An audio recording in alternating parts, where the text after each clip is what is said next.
Hi all. Some time ago, King's Crusher made a video about the question, why is it that kids are getting so strong at chess nowadays? The age that they become masters or grandmasters is becoming younger and younger. So this question is very interesting. What has changed now in this last decades that children are improving so fast? And on one hand we can say, well, this whole technical development, there are more computers and databases and things like that. That's of course can be a reason. I think another reason is that the level of training in different countries has become higher and higher. And as an example of this, I want to show you this endgame study that was published in the Dutch chess magazine of this month. And in this Dutch chess magazine there is always a part of the magazine that is dedicated to kids. And in this part, this kids page, I saw this endgame study, and when I saw it and I tried to solve this, and I watched at the level of difficulty of the solution, I thought, well, this is actually such a high level for training children this way. The position is very interesting. The question actually is, in this endgame study, is why to play and win. So if you would like to give it a try, pause the video and see if you can find a way to win this game for white. It's white to move. And remember that black only needs to sacrifice his knight for the white pawn to make at least a draw. Yeah. So try to find a way. I'll give you the solution in 10 seconds.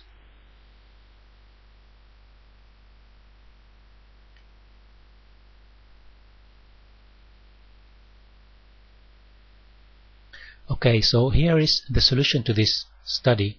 It's a very beautiful one.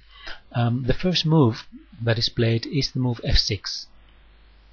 And now if black captures here on e6, then of course f7 is played and the next move is promoting. So that's not the best defense for black. What he can do better is to move his knight to f2 with the idea of going to g4 or e4 and then capture the pawn on f6. Now in this case, white continues with bishop takes f7. Knight g4 threatens to take on f6. So how can we prevent that? Well, there is only one way, and that's to giving a check. We can give with the bishop check on g8 or on g6.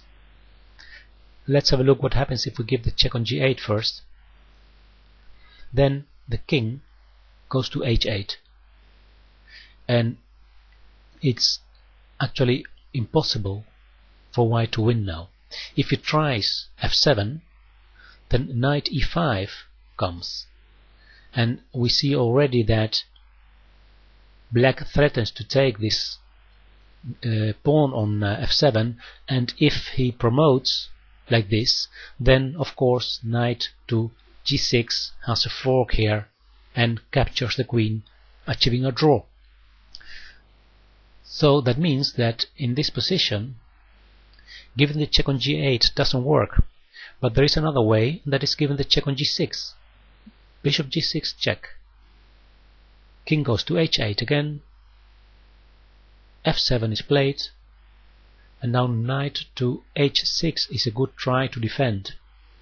Because he threatens again, black threatens to take this pawn on f7.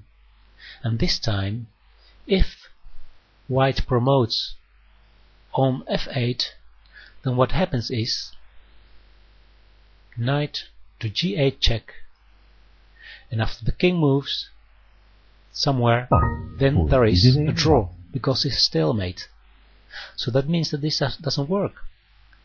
But here comes the beauty of this endgame composition, and that is the move f8 promotion to bishop. And this endgame is won for white. I can show you an example of a variation. Actually, it's easily won because the king of black is trapped in the corner. So the two bishops then are easily stronger than this knight. So in this case, a possible variation could be like this. Bishop attacks the knight goes away, bishop to e6. The king can try to escape, but the white king prevents that, so the black king stays in this corner. And now if he moves to h8, the could follow, for example, check on g7, king h7. Now the king can go nowhere, so that means that the only thing that we need is to make this square f5 available for the white bishop to give checkmate. So one waiting move is enough. The knight must move, and then bishop f5 is checkmate.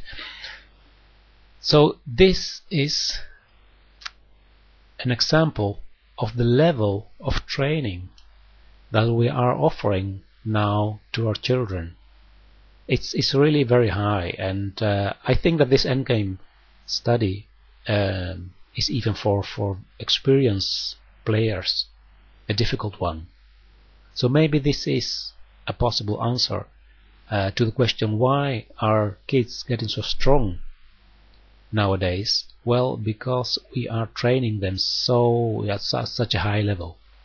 So let's have a short review of this solution. f6, knight to f2, bishop takes on f7, knight g4 threatening to take on f6, but then there is this beautiful check on g6, and of course, by the way, if king takes on g6, then it's easy, f7 and f8 wins. So this bishop cannot be taken. King h8, f7, knight h6, threatening to take, and now this beautiful minor promotion with bishop on f8 winning the game. Okay, I hope you find this interesting, and I'll see you next time on YouTube. Thank you.